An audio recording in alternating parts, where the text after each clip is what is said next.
Kes on väike kirp? Jalgpalli MM-i finaal!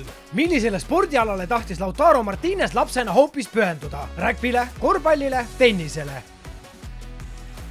Korvpallile. Lautaro Martínez kasvas üles Bahia Blancas linnas, mida peetakse Argentiina korvpalli pealinnaks. Lapsena armastas ta korvpalli sama palju kui jalgpalli ning unistas tõsiselt korvpalluriks saamisest. Lõpuks otsustas ta siiski isa eeskujul jalgpalli kasuks ning temast sai üks maailma kardetumaid ründajaid. Millises riigis mängis Dani Olmo profijalgpalli juba 16-aastaselt? Saksamaal, Itaalias, Horvaatias.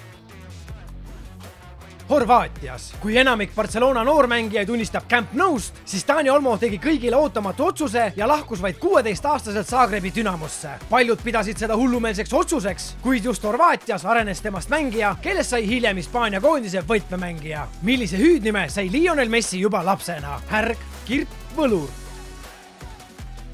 Kirp. La pulga tähendab hispaania keeles kirp.